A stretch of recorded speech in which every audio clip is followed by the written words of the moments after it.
Johnson, and this is Focus on Liberia. Hit it! From Cape Mount to Cape Palmer, Mount Nimba to Atlantic Ocean, Obomi Hills to Boakai, to educate, elevate, and promote.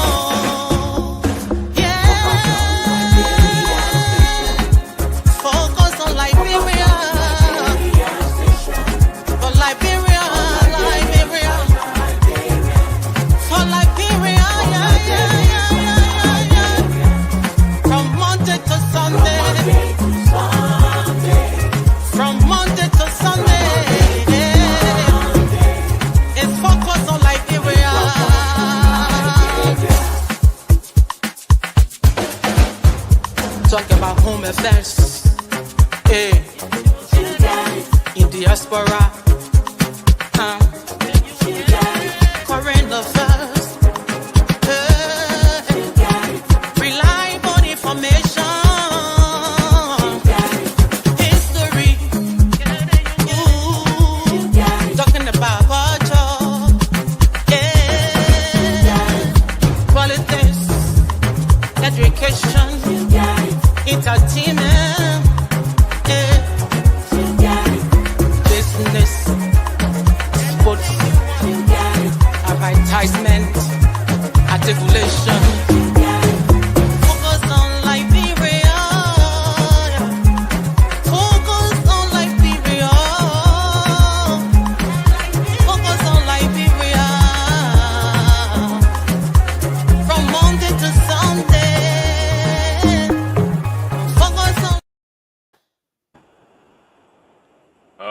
All right. Welcome, everybody. I believe we are live on YouTube, and we will be projecting the show to Facebook here pretty soon. We've been having some issues with our Facebook, projection. We're working on it. We're working it really, really hard. Hopefully, here in the coming week, we'll be able to straighten that out. Jimmy, I think we have Mr. Gay in the background. If you could bring him forth, I appreciate it. But welcome, everybody. Welcome to another Focus on Liberia on Point. You know, when it is Sunday, it is on point. We're sorry for the delay. Like I said, we've been having some technical issues, but we are on. Whether come rain, snow, or high water, we will come on to you, and we will bring you the latest topics of the week. So this week we're going to have several topics. We don't have a lot of people, so hopefully we'll be able to get through them. We'll talk about the statement made by former Associate Justice Kabina Jane, and what he thinks of this present government and where his support lies presently. We'll also talk about the policy governing presidential and legislative and judicial travel. Is there one? Should there be one? Or should every government every year decide what they are going to do with the people's money when it comes to international travel? We'll also talk about the alarm raised by UNICEF concerning Liberian children, especially in River Cess. Should there be a change? So right now, we used to have, when I was growing up, we used to have the Ministry of Health and Social Welfare, and that was broken up. And we created the Ministry of Gender, I believe, that was supposed to kind of be more focused on such things like this. And now the question is, are they focused? Are they effective? Should there be some sort of revamp and rethought to that process? And then finally, we'll talk about what's been going on. I think everybody knows it's no secret. Yesterday evening, the United States decided to join the war between Israel and Iran and dropping bombs in the southern country of Iran. And then today, the United Nations Security Council called an emergency meeting that was requested by Iran.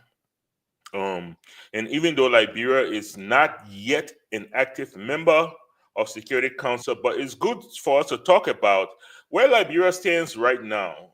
And should they even though they are not yet a member, should they take a side? Should they say something? They are looked at as one of the leaders of the continent of Africa. So when things happen, leaders speak. So there where we are.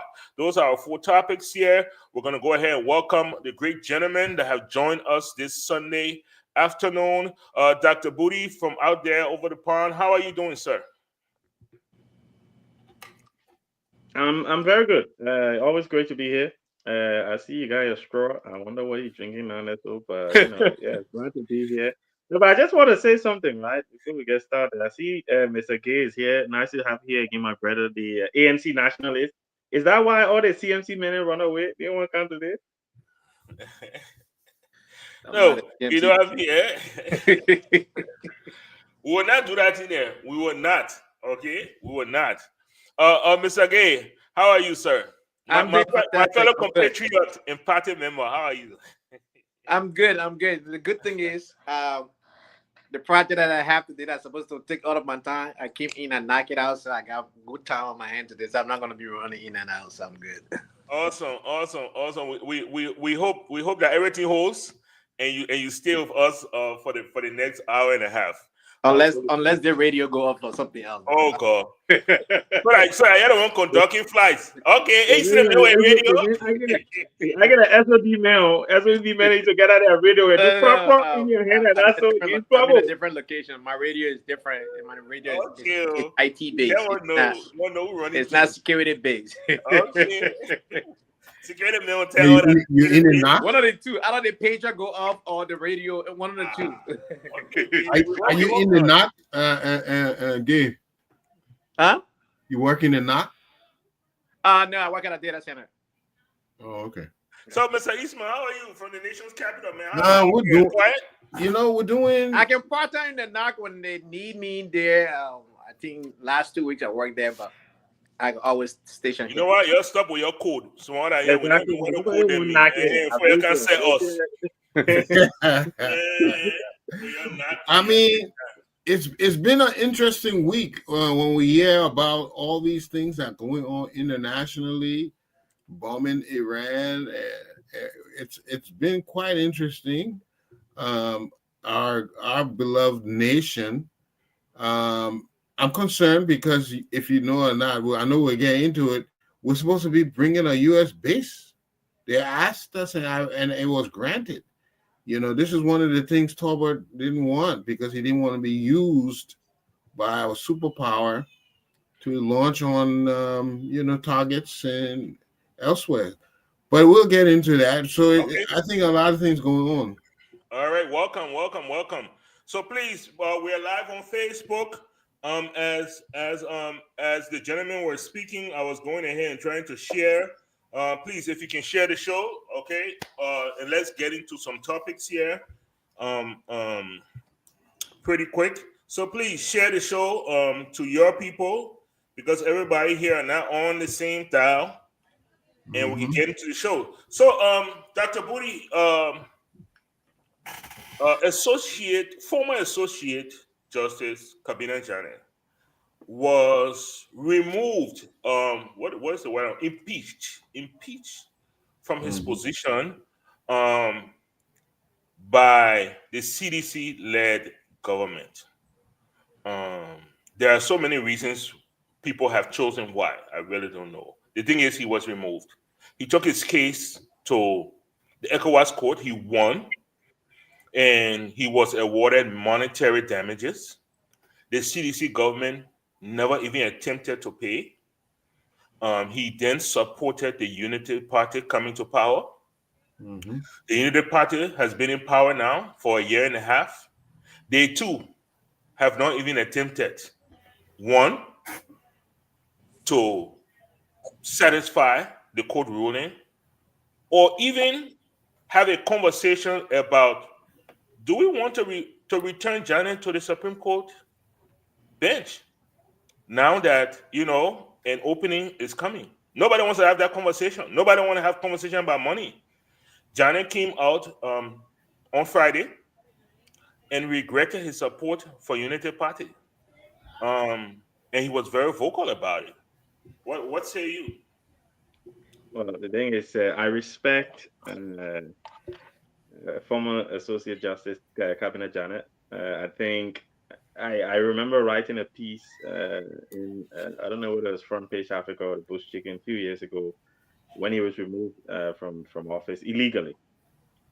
We know that he tried unsuccessfully to get the Supreme Court to at least get the House of Representatives to redo the whole process in a more uh, uh, legal process. More, they follow the procedure. All right, so they didn't follow the procedures, and not only that, but the reason he was impeached was basically, when you're a judge and you're making decisions in a chamber or on the bench, you can't be removed for those kind of things, right? Because again, that is basically why the reason the Constitution protects those things is so that they can make impartial decisions. You're not worried that if I rule fairly, then I'll be impeached, right? So the political process is not supposed to apply to that. So I respect him. I also respect him for the fact that even though I felt that the grounds at the time were not sufficient enough in 2017, he was the one dissenting voice against the CDC, which in my piece, I basically highlighted that as one of the reasons why the CDC wanted to get him out, not because of whatever road fund or whatever, because even the Supreme Court affirmed the decision that he made. So if you're going to remove him for that decision, then you need to remove the entire bench because they affirmed the position, that ruling, right? So, but anyway, I think getting to the point, I think once it went to the Supreme, the courts in ECOWAS,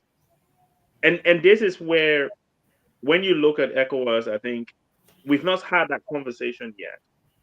I think we need to start having the conversation about the effectiveness of the bloc, because Burkina Faso, Niger, and Mali have come out of it with no ramifications. In fact, at some point we were begging them to stay and say, okay, say we say we're going to be here, we're not be here again, stay with big girl. And if that's what we're resulting to, including decisions Go ahead.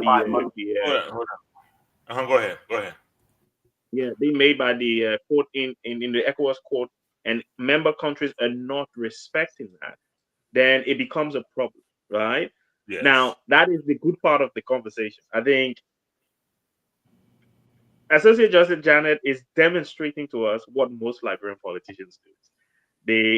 Somebody was saying the other day about Kekula Koto, he used to he hang a clothes wherever the sun's shining. That's basically what the former Associate Justice tried to do.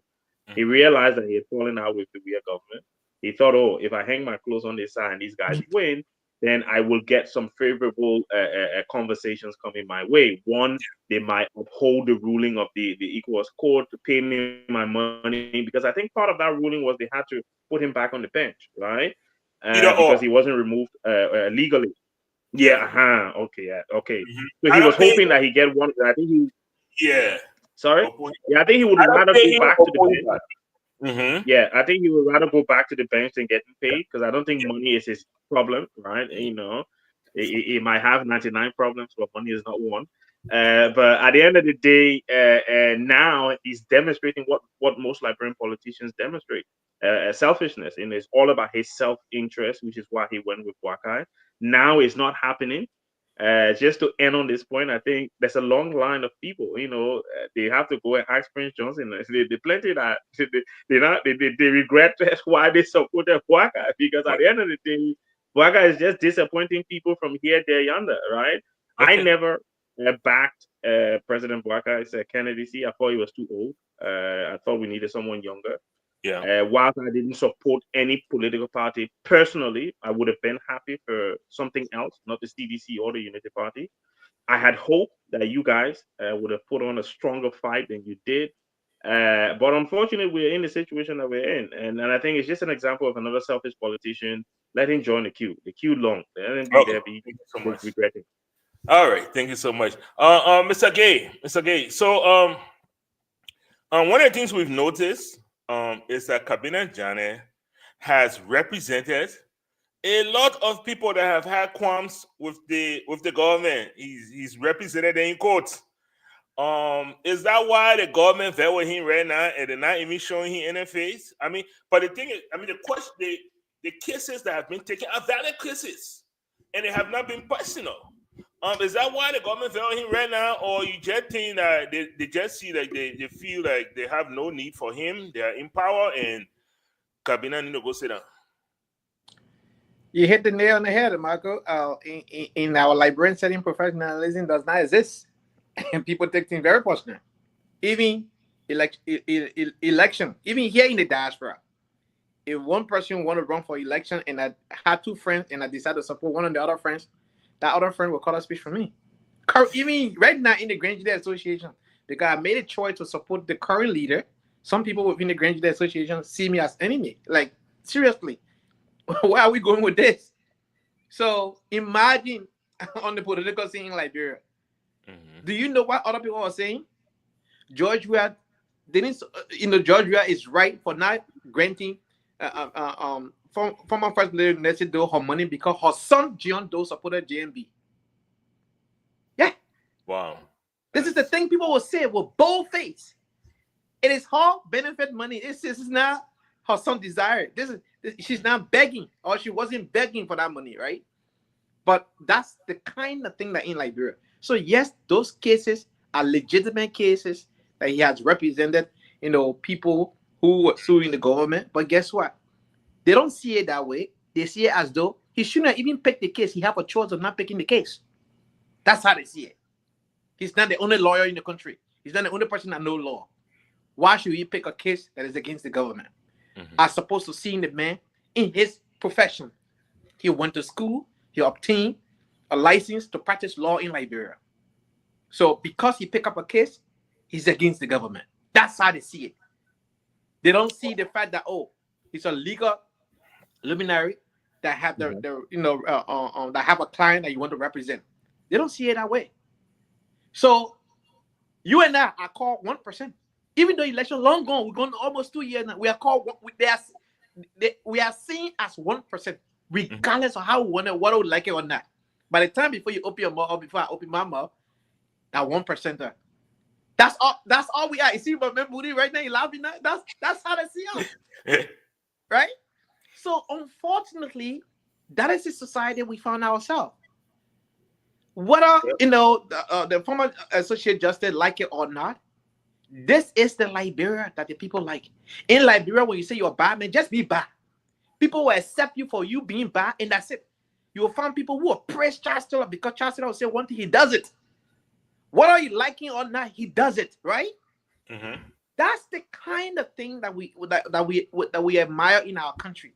If you want to be good, just be good. Don't be halfway good and halfway bad. Mr. Cummings have many people hating him in Liberia because one, people see him as Mr. Clean Hand. Why should he join other people who are not clean hands? That is a crime he committed in Liberia. That is the crime he committed. He came and say you're clean hand. Look at him now. He was Louis Brown. Look at him now. He was, Gateway McIntosh. Look at him now. He was Musa. That's the kind of thing you're gonna start hearing. Did he commit a crime in Liberia actually? No, he did not. But because of this narrative in the country, that when you say you one thing, that's what they look at you at. The other thing, they don't care. So this man went to law school. He's capable of representing anybody he wants to represent, and that is his choice. But that choice, they have taken it away. They will say, this is a free country. No, you're not free in Liberia. You are not free to choose a political party. You are not free to represent who you want to represent in court. You are not free. This is the country that we live in. So professionalism does not exist in Liberia. People take things very personal, unfortunately. Okay. All right. Thank you so much. Mr. Eastman, Justice Kabina Janet came across as very disappointed. It makes one wonder. Do you think he was promised? Do you think he was promised things that actually raised his expectations that now has him so disappointed? Because it's one thing to support a particular group, hoping that you will get A, B, C. It's another thing to be promised it and don't get it. That the disappointment, those two disappointments are very different. Do you think? I mean, like when you listen, what do you think? You think he was promised things for his support? I think he was. He had his expectations up because he had thrown his support behind the Boakai campaign, and he expected to be compensated for that support, not and by at least a position, a job. But Liberia, I was trying to talk to Dr. Booty. Look, it's all in Liberia. It's all about jobs. How you get the job. It's all about being within a certain circles. You have to have that inner connection with certain groups and how they're moving. Now, I heard Anthony Gay talk about Mr. Cummings. That Mr. Cummings was not in that group first, and then he tried to ingratiate himself because that's how Liberia works. If you're not part of any, unless you're coming strong with on certain merits of your own, you have to get with those groups, and those groups move by what they can get. If they can get certain, they're trying to make sure that they will be taken care of, and once they find somebody who will actually take care of them, they throw their support. So it's all about material gain. Unfortunately, our politics is not about ideologies. So let me ask you a question here. So one of the things that Kabina Jennings said during that interview, he apologized to the Liberian people. Did you know that Liberian people are going to accept that apology? Well, I think what he needs to do, come clean. You want to talk what they said to him? What they lied to him? Yeah. Because he said they lied to me. And I want to apologize. You need to come clean. Let us know what all they said. We got to expose the devil. You see, the devil is hiding. Once the guys keep their little dirt in where we can't see it, we can't defeat it. You have to bring the devil out. You have to bring him out in the open before you can defeat him. But as long as this thing going on behind closed doors, we heard some good stuff the other day from Kofa. How these people making deals in the hotel, Boulevard Hotel. They have a certain room. Those are the kind of things that are going on in that place. So if we're ever going to change the nature of things, we're going to have, it has to be exposed. Okay. And then we'll be able to defeat it. But as it is now, those guys they're talking behind closed doors.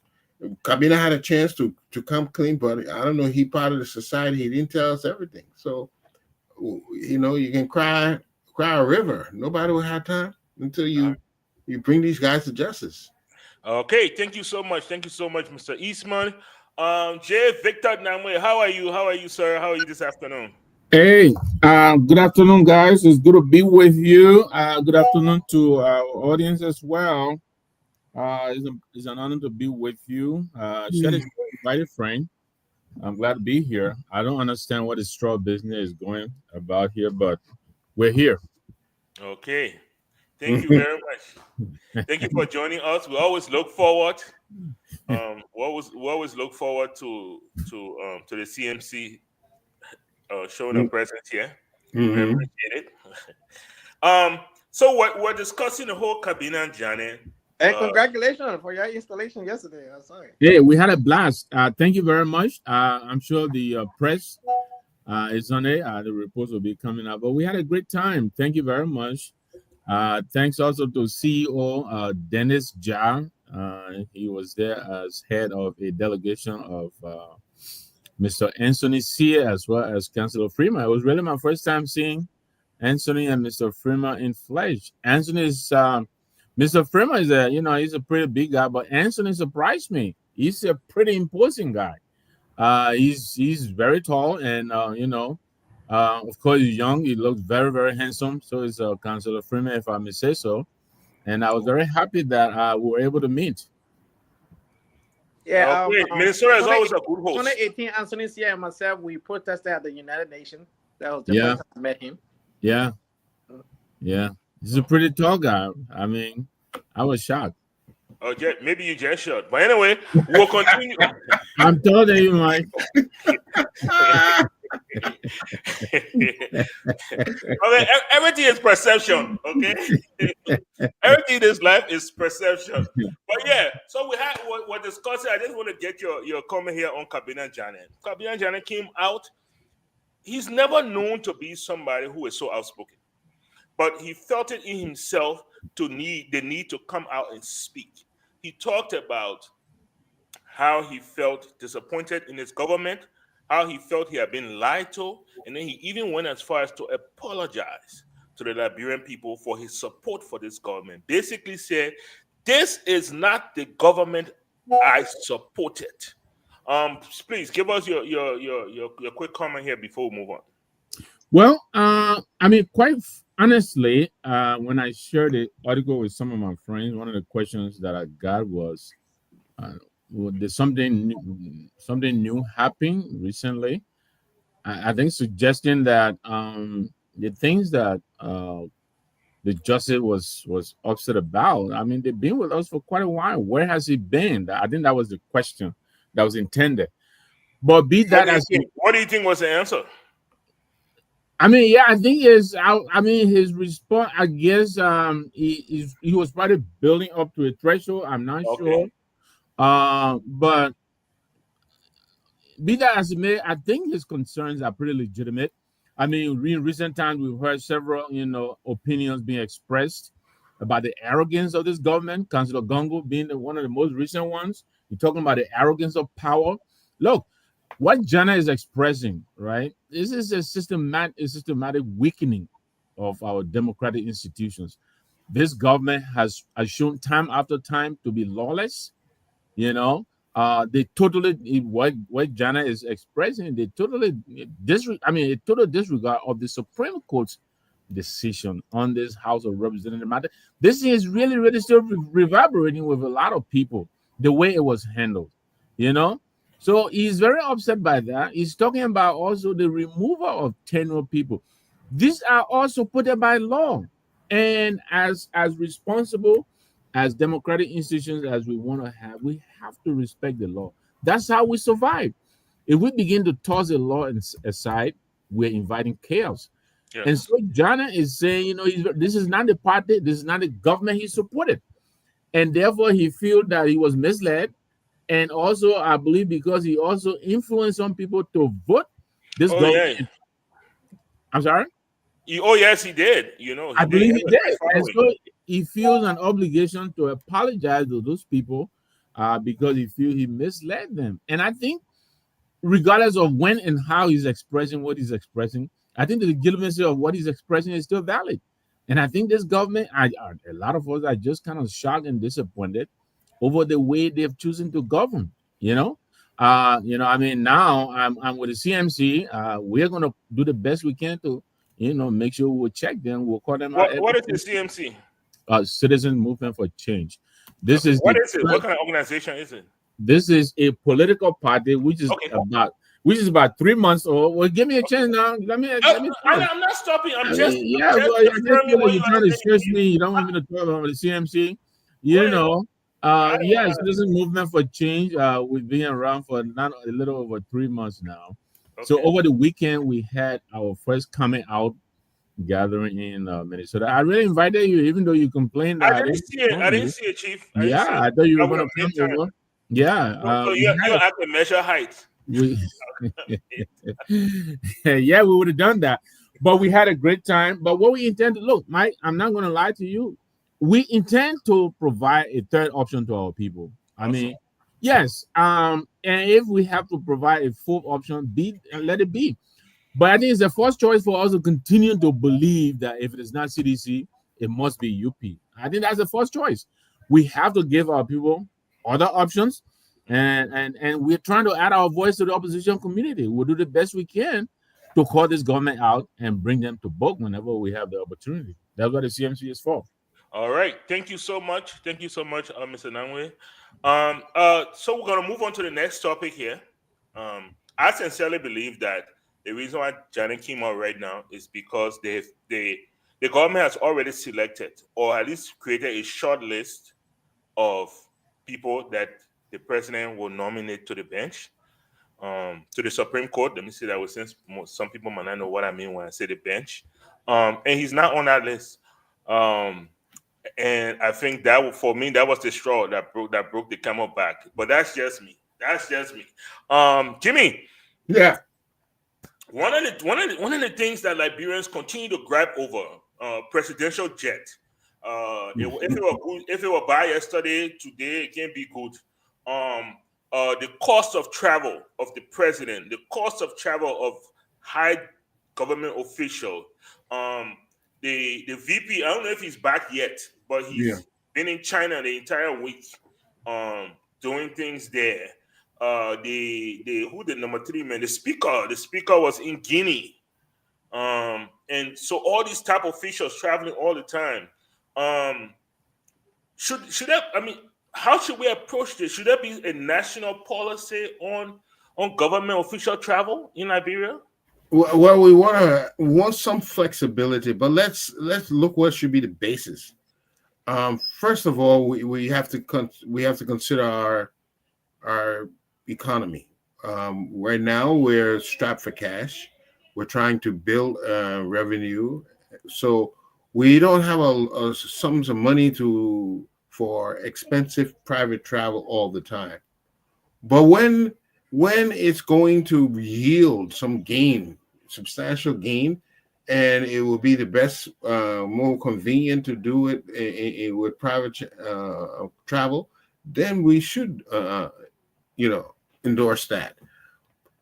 But to say that strictly private travel is the way to do it, it's going to question. It's going to come on question, especially when people are suffering, people don't have money, people don't have food to eat, and you're going up and down, and they don't see the benefits you're bringing back. We don't see the millions and millions of dollars of companies coming, million-dollar companies coming.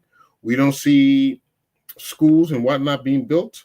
So two things: you have to show some yield for this money that we're spending, or at least show responsibility by curtailing it to the point that people can say, okay, sometimes we have to do it, but not all the time. I think, and that should be the algorithm really you want to use. Now we can go into other more sophisticated algorithms, determine the cost, looking at the time, looking at the number of people, and all of that. But the real basis should be, what will it yield? Where are we? How much we can afford at this point, and should we go ahead and do it right now? That's how it should be done. All right. Okay. I mean, that just comes across as common sense. Dr. Bui, do you think the president should, the president quoted to create a point committee. Do you think the president should have some mechanism, some committee that decides if a travel is worth it or not? Or should there be some sort of ceiling to say, if in order for you to spend over $100,000 on a travel, it needs to go through this process? Well, there's a couple of things. So on Thursday, I was on the show, Talking Thursday, and this came up, and I was so excited. I was saying, oh, President Boakai is listening to us, right? Because he took a commercial flight on Thursday to ECOWAS, right? And then Mr. Russell, Anthony Russell, who was hosting the show, said, he mentioned the tire bursting on the private jet. And then I sat for a minute, I'm like, oh, let me hear praising the papi. Like, because he's scared of private jet tire busting, being that why he carry on commercial flight this time. Right, papi won't go soon. So I hear praising. No, but look, I was just quite doing a quick search just now. So in the UK, we have what they call the ministerial code. And in the ministerial code, it covers travel for government ministers, right? What it says in there is, look, transparency is important. So every department has to publish. So each department has a travel office, so that manage all of the travels for all of the officials of government in that ministry or department. It's published, so anyone in the public can see it to know exactly what has been spent. The policy also says that standard travel, right, that is pre-booked, is what is advisable. So, for example, you're not supposed to ride first class standard, right? That's for government ministers of the UK. If they're traveling on official government business, they travel standard class, and they have to pre-book, because when you book on the day, it's expensive. You book in advance, it can be cheaper, right? Now, this is the 6th richest country in the world, right? And that's what they have in their policy, and they have people responsible. When it comes to accommodation and feeding, there's a set amount that they can spend. I didn't have the time to actually look at that set amount, but they'll probably say, oh, $100 a day, or £100 a day, or something like that, or £100 per meal, right? Something like that, right? And then obviously you pay for it, you get a receipt, and then bring it, and then you get reimbursed for what you spent. I think for Liberia, that's where we should start. I think curtailing the number of travel, I think it will happen automatically, and I can tell you why I think it will happen automatically. I think right now the attitude in Liberia is people just set up the bogus travel arrangements because they know that each time they travel, they probably get like 10,000 standard or 5,000 standard or whatever it is.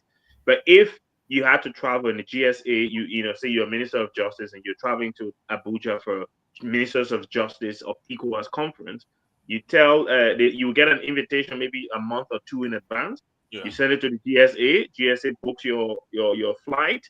GSA books your hotel. GSA tells you, the policy says you can only spend $25 or $50 per meal. All right. So you spend the money, bring the receipts. We can then follow up with these institutions to make sure that you actually spend the money there, and then we reimburse you. I can tell you, Mr. Padmo, the number of people that will want travel will drop significantly. Because the first thing they're thinking, they're putting me in economic class. They're booking a hotel. So I'm getting money not entering my hands, because that's the whole point of arranging all these travels, right? If the money is not entering their hands, all of those ministers will stay. Sometimes when they call them to the conference, they will send their assistant there to go instead of them going themselves. That's where you start. Put a policy in place and enforce the policy. Get GSC. If any minister of government travels out of Liberia, spends more than what, like my organization tell us, this is the fee, right, that you can spend on a hotel. If I go and spend, if they say £150 and I go spend 200, oh, that's my problem. But when they're ready to reimburse me, I'm only getting 150, not 200. You only getting 150. Oh, I'm getting 150. If they do it to them 2-3 times, they will stop doing it, right? Yeah, they will stop doing it. And that I can guarantee you, we don't need to tell them reduce the amount of times you travel. They themselves will reduce that amount of time because there's not financial incentive anymore. Thank you very much. Anthony Gay. So concerning this whole travel thing, okay, and I mean, we could, based on what Dr. Budi has laid out, right, that could go beyond travel. We could talk about domestic travel. We could talk about how they handle their vehicles, how they handle so many office expense and things like that. We could even go into the legislature, how the legislature raises its budget, how they handle committees, and how committees. We learned last week that the private, I almost said private accounts, the PAC committee, right, that's headed by Amara Kone in the Senate. The people spending $1.4 million to have hearings. You know, what do you think, one, that government needs a standard policy, and two, do you think that would be effective? Absolutely. So let me begin by saying this whole travel thing is a gold mine. It's a gold mine. Not just, I heard Budi was talking about, they stopping the food you eat. So when the president leaves Liberia, $2,500 per day. That just hit per diem. Then the president get emergency insurance plus accidental insurance. Emergency insurance and accidental insurance, two separate. Even though it means almost the same thing, but two separate money. Plus his hotel, plus his feeding, plus all the other things that come with it. So this poverty, this hardship you guys seeing on the Liberian people, two group of people have imposed this hardship on the Liberian people. The Liberian legislature and the executive branch of government. These two branches of government have created this artificial hardship in the country. Because of them, the country is drowning the way it is drowning. Look, when I had a contract with Microsoft, there was a standard that plane ticket they were buying for me.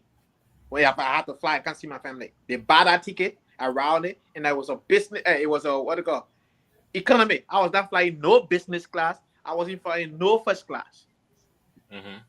Microsoft have budget is 100 times bigger than Liberian national budget. Yes. You understand? But my ticket was bought in advance again. I have to tell the person when I'm traveling everything. They get my ticket set the day before I travel. 1 week before I travel, they email my itinerary to me. I'm gone. If I have time for them to come back after 6 weeks or 7 weeks to see my family, same way.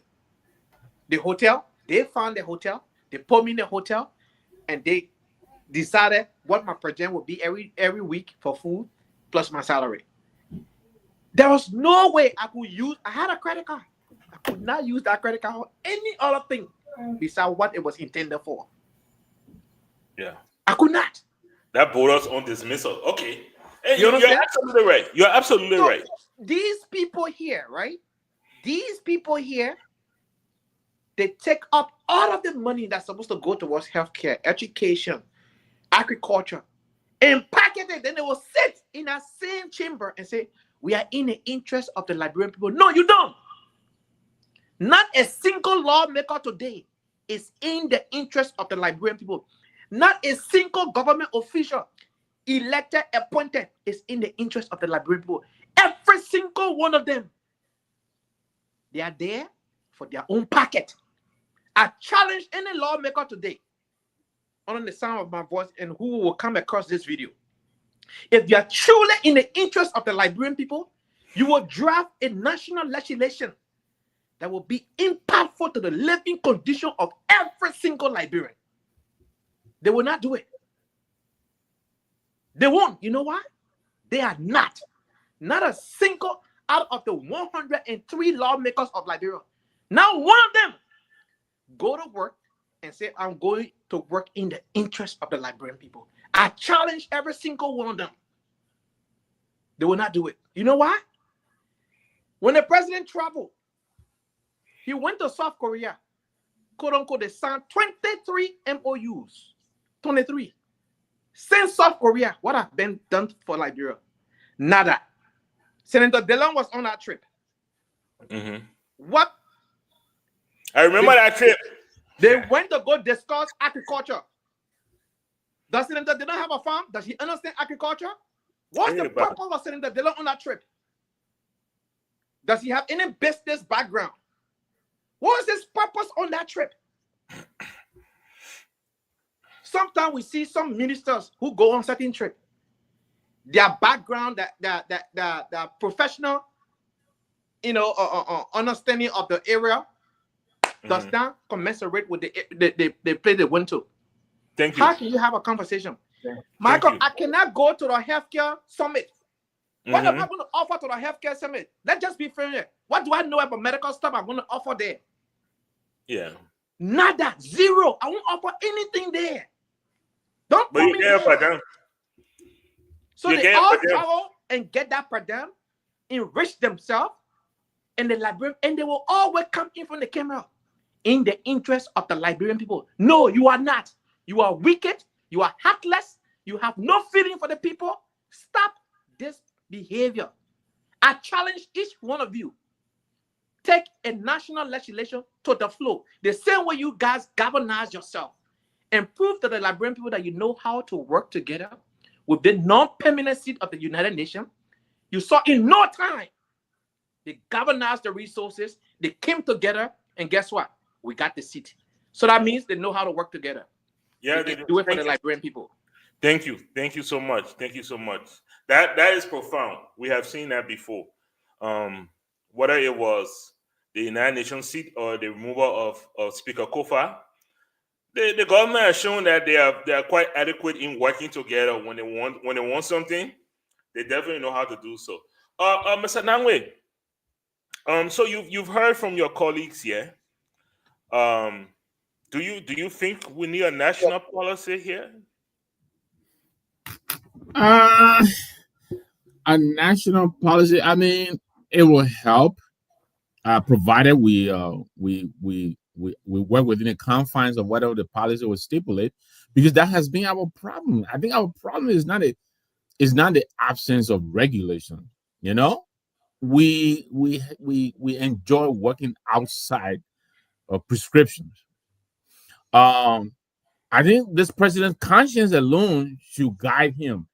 And I understand what Anthony is saying. You know, for full disclosure, I flew basic. The CMC flew me to Minnesota on a basic flight. I didn't go business class, so let me just make that clear. I know Dr. Booty is,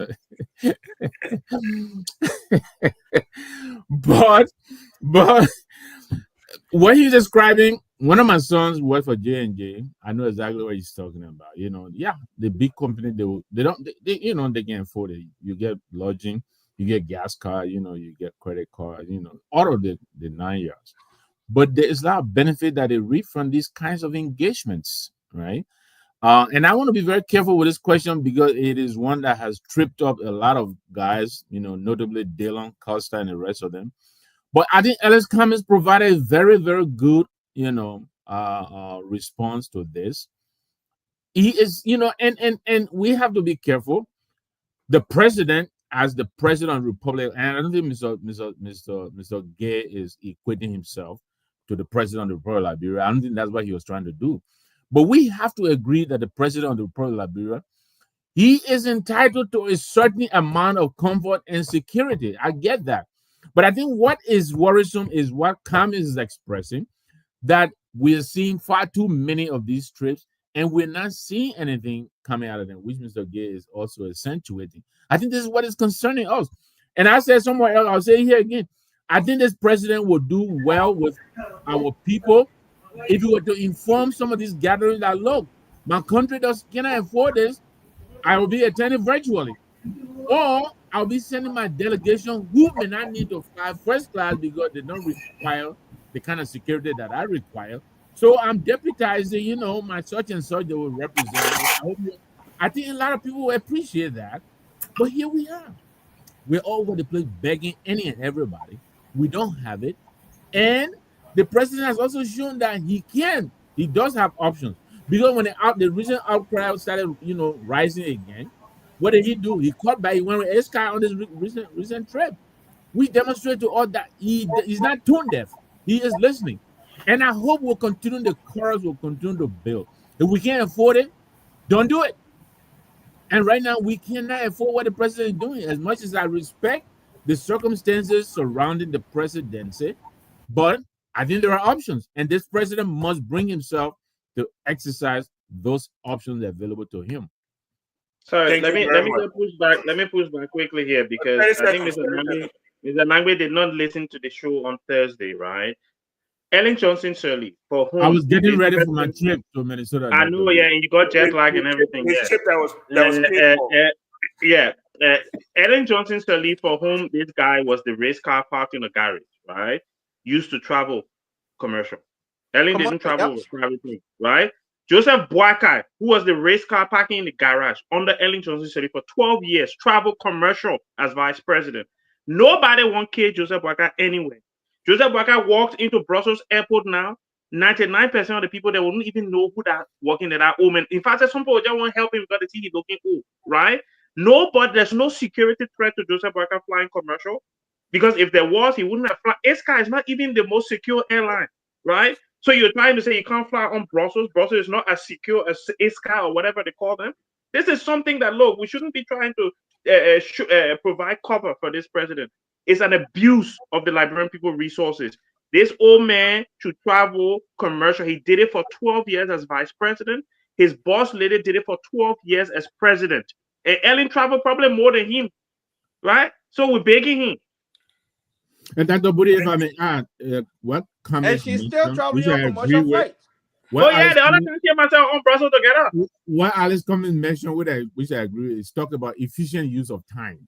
It's not only security, but the whole concept of connecting flight sitting in airport terminal and waiting for such Leave earlier. Mr. Pablo, let me handle that one. Mr. let me Mr. Nangbe, some of us as when we worked in academia, right? When you're on a plane, you use that to read your briefs. When you're on a plane, you use it to type some notes that you can edit when you get connected to the internet. When you're on a plane, you have conference with your group right next to you. There are a lot of things you can do when you're on the plane. And then when you land in Brussels, the 3 hours you're there for, you connect to the internet, send all those emails you need to send, and then so by the time you fly another 6 hours, again, have conferences, do chats, take notes, strategize. I've never sat on a plane before and not worked. Right. Even when I'm going on holiday, my laptop with me, I'm doing something on a plane. So you can say if but there is a whole question of getting to your meeting on time, though. I think we shouldn't dismiss. All right, okay. Thank you, gentlemen. Let's Michael, if I may, here. 10 seconds, please, Michael.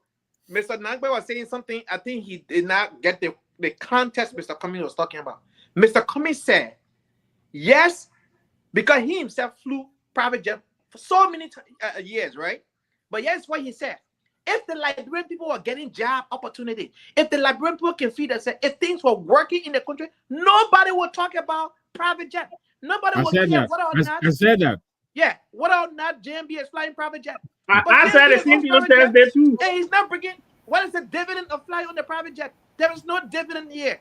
There is no reward. No, this CNC people, they just gotta have the last one. We all said it's in that's how we're looking. You get things. You see that CMC, man?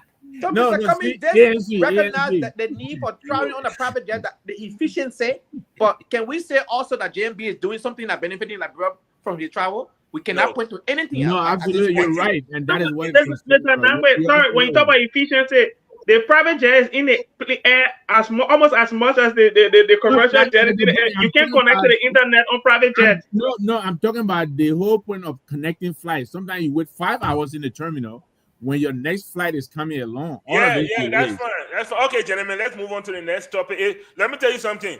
When I go, if I'm flying and I got 5 hours in North Carolina, I got a meeting. I'll be in and out. I will get a meeting. I will do something productive.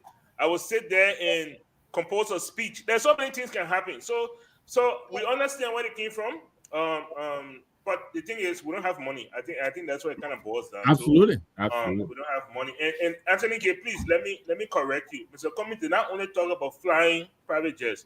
He also talked about managing a fleet of private jets. Just to correct you. Absolutely, there. Yes. Manage a fleet of private jets. Absolutely. Of private jets. Yeah. So but yeah, let's go on, gentlemen.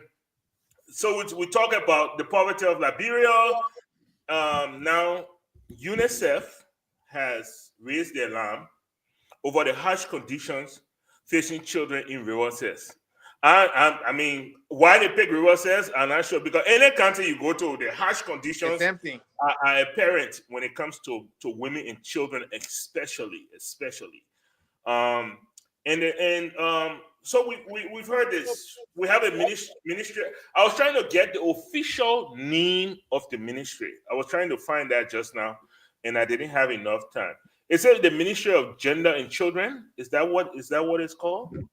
If somebody could, Mr. Ismail, could you find that for me? What's the official name of the ministry? Okay. Anyway, when we're all growing up, we had social welfare. I think gender and social welfare, but let Jimmy check that out. Yeah. So when we were growing up, we had Ministry of Health and Social Welfare. Yes. I believe what a woman name. Was it Martha Sandola Bella? I think. Yeah, she was the minister. Yes, for a long time. Yes. Good. My memory has not failed me. So yes. Okay, it's the Ministry of Gender, Children, and Social Protection. There you go. So it's very, very defined. And that ministry was created by law.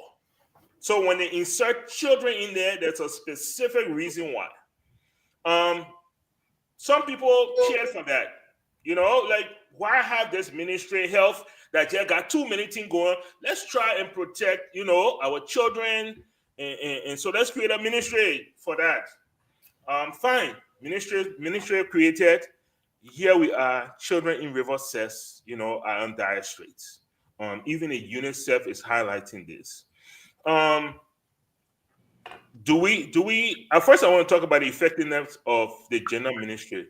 Mr. Nangwe, what's your take here on gender ministry and the effectiveness? And you can add into it our rising rape situation, the precarious situations of women in the community. Go ahead. Yeah, I mean, I don't know if the whole concept of creating an entire ministry on gender management, I don't know if it's really an efficient use of our resources.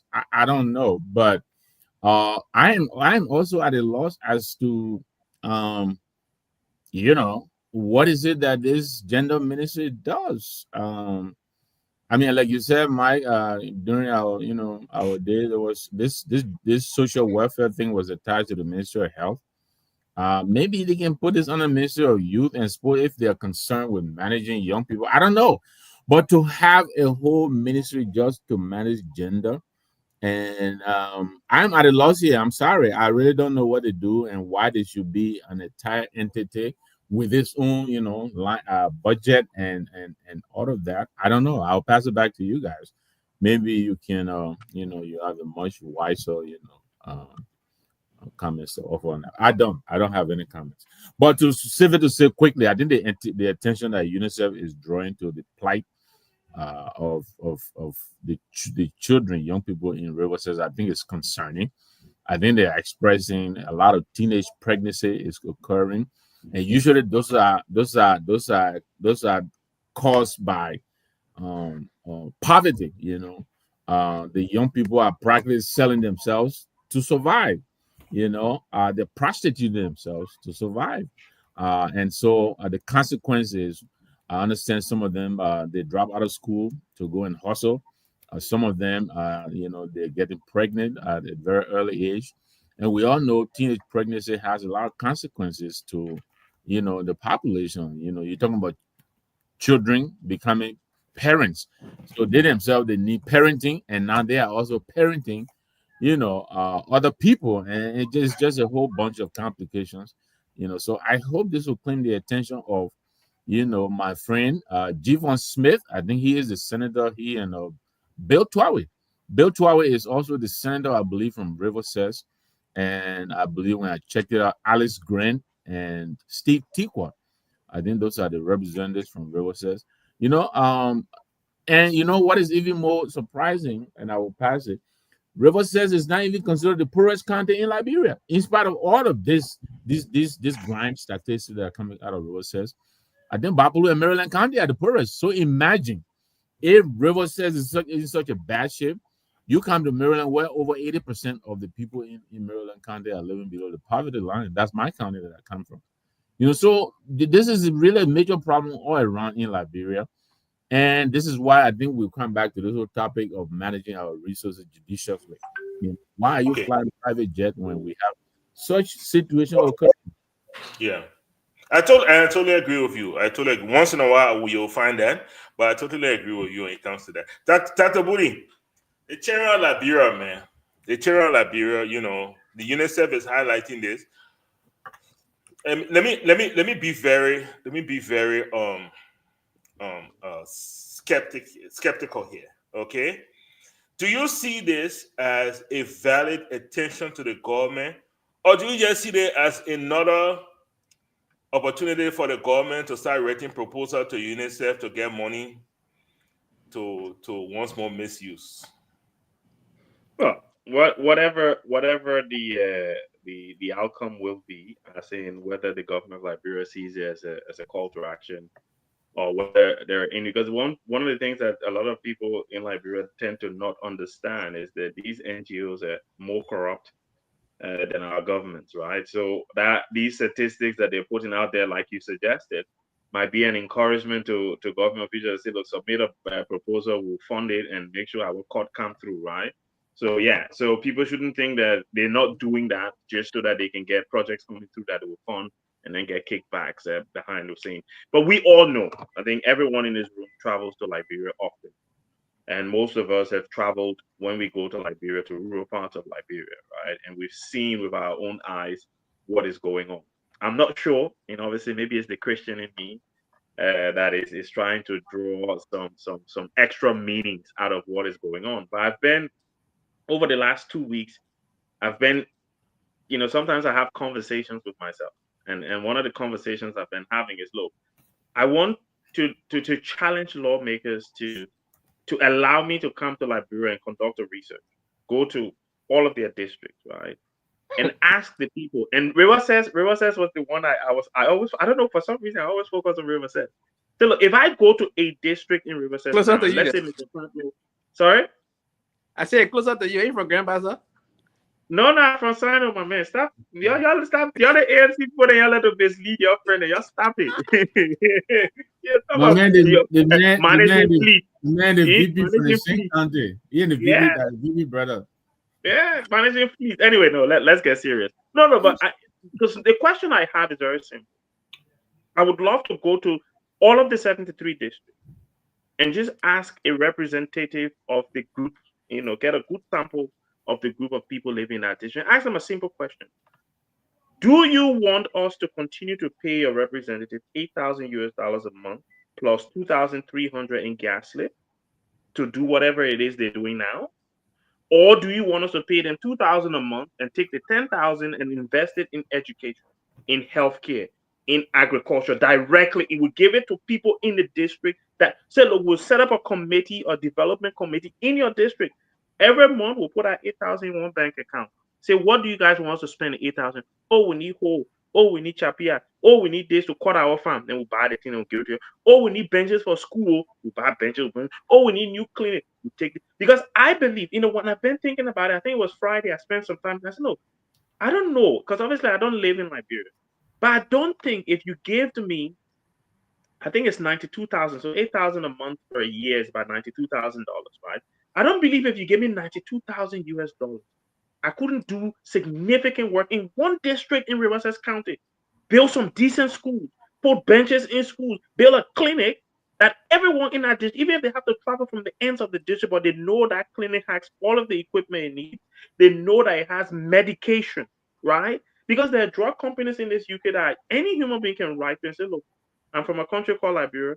We got only old clinic there. We want you to supply our medication. We'll buy it, but we just want you to give us good medicine to put in our clinic. I can't see how they will say no to you, that they won't supply that medication to you to take.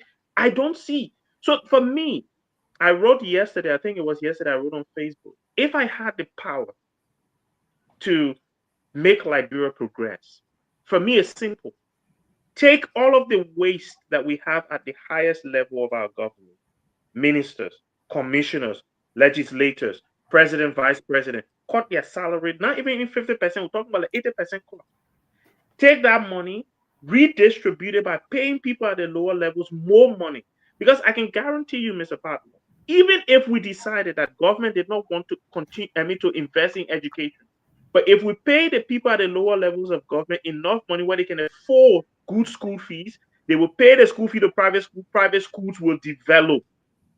Because private schools need money. In River Cess kind of some district there, the man making $20 or $100 a month, he can only afford $20 to pay for school fee. So how you expect the school to develop? But if he's making $300 and he can afford to pay $50, that's more money going to the school's coffers. So the school itself is able to develop itself. There are many ways to do these things. It all starts, in my opinion, from cutting the waste that we have in government. And that has to start from that high level. And then we take that money and repurpose it into district, decentralized investment. Give it directly to the people. Don't give it to no. Just give it directly to the people. Let them decide what they want in their district. Thank you very much. That you mentioned the small Facebook podcast that I'll be doing. That's my topic for tomorrow concerning education and that whether we should use blanket government support or, like you said, increase people's salaries and see, and let them invest in their own education and see how that goes. So we'll discuss that. Anyway, so here, Mr. Gay, I'll give you a run at it. What's your take on this? I mean, you're a proud what do you call Liberian from Grange there. I'm sure the challenges that are in River Cess exist in Grange there. It exists everywhere. I don't know what the big river said. Yeah, it's everywhere in Liberia. So yeah, in a group chat. Wait, did I put it in the group chat? Wait, no, now, again, directly. your chief Zopeno cannot go to the funeral. Are you gonna go? I mean, the Doe family don't want Mr. Peno. Are you gonna go? Yeah, I beg you. No, I contributed to that. I don't have time to. My job will not give me time because the time came too short. But I already made my contribution. But let me say this, right? So that the Budi actually, touched on most of the parts. But here is the thing here, right? Our country is now focusing on trade, right? Plumber, electrician, carpenter, mechanics. Everything does not necessarily has to do with academics. You can give a lot of people purchasing power in Liberia when you give them petty trade. Look, the industrial nation, most of the people who are successful are not the PhD holders. The farmers, the Warren Buffett of the world, Warren Buffett have more money than farms. All right. So most of the rich people in this country, at least 25 to 30% of them are farmers. You understand? So, but all the Liberian men see as a success is having a master's degree without a job, right? But if we start training people entry level, tech support entry level, cable guy who can, do network cabling and all of that different. That's a trade. You will live with that everywhere in the world. There's a data center. There is a data connectivity. Right now, the average household in the U.S. have 6 devices that are connected to the internet. That internet is connected by a one Cat5 cable. Oh, now you're counting your own. Cat 6. Cat 6. You understand? Cat 6. So at least if you know how to terminate a Cat 6, it takes you 6 weeks to train a person to terminate a Cat 6. That guy can have his family send the children to the best university just by running cable wire. That's it. He doesn't have to be no engineer. And when it takes you 6 weeks to train him, Liberia is done. So if we want to move our country forward, who's going to do that work? They're going to bring people from outside the country? A plumber? They're going to bring a plumber from out of the country? A painter? A mechanic? Electrician? We have to have vocational training center in every county. Do we have it today? No. So just like Dr. Budi said, when you pay the people a little bit more money, they'll be able to send their children to the vocational training school. They'll be able to do other things to have other skills.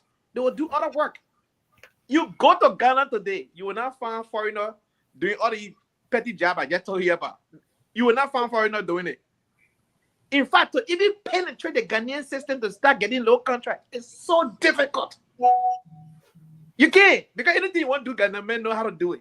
You want call head, Ghana men can call head. I mean, what do you do there? So the people help themselves in a way that the country develops so fast. In Liberia, everybody want to sit in the office, and majority of them don't even have the skill set to be in that office. Thank you. And they do nothing. Or they just got it. Let me just quickly, right? I know you're doing the podcast tomorrow. We want to be careful, how we individualize, some of these services. Some of these services are best served by a collective, socializing. Coming tomorrow. Because, if you send me the invite, I'll be glad to do. But I'm saying, as the bigger the number, the better your discount you get. So some of these things that are best negotiated in groups. That's why the Teachers Union for Internet, they get the best insurance rate. You are absolutely correct. You are absolutely correct. I actually had that conversation, and I made a suggestion to the parents of Catholic school children. Exactly. And I asked them that question. I said, why haven't you guys unionized yourselves? Right. Think about it. The largest private school industry in Liberia is the Catholic school. Yeah. Okay, why can't you guys put yourselves together, have one representation, because they are complaining about tuition. Exactly. I said, if you're one, go to Catholic Secretariat to go complain about tuition, it means nothing. Yeah. But if all of you come together, 10,000, 15,000 strong parents, and say, look, careless school. Y'all need to do something. Careless school will check the number, and then they will check the tuition and say these people are paying $3 million a year. We need to listen to them. I totally agree. But there are other cases, you know, when the money is not. I believe what Dr. Budi was trying to say is that when the money is brought down, the spending of the money, like how you say in America, if you give Donald Trump a tax cut, he put that money in your bank account. If you get Anthony Gay a tax cut, he go and buy a new car. Donald Trump not buy a new car because he already get a fleet of cars. But you and I here won't travel, won't buy a new shoe, won't pay our children tuition. So that money gets spent and the economy kind of reverberates from there. And I believe that's where Dr. Budi was coming from. Yeah, and the schools will be able to buy more and better things because they're getting more and better income. Yeah. So if I'm a lawmaker and my children in America going to school, you give me $30,000 a month. It means nothing.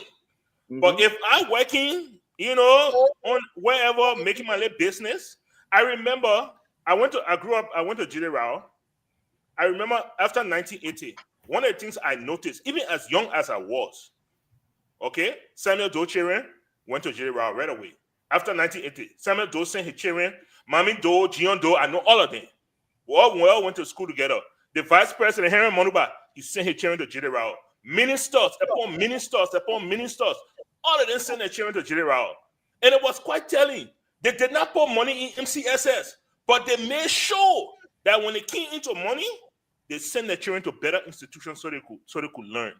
And I think it's telling. It's very telling in the community, of our community, you know, how when Liberian people come into money, they know how to use it, you know, to do those kind of things. But anyway, we have one last topic before we. I've been waiting on this topic. Oh, I'm sorry. Yeah, you know, because you didn't go to JJ Robert. That's why you didn't wait. Yeah, I didn't go to JJ. You only got two devices. You only got two devices. Mr. Ismo, you know that mission for us. You went on I didn't grow up in Liberia. That's the reason why. You only got two devices. Mr. Ismail gotta go to the other school. I don't be careful. An average American who only got two devices. That's why he ain't part of the topic yet.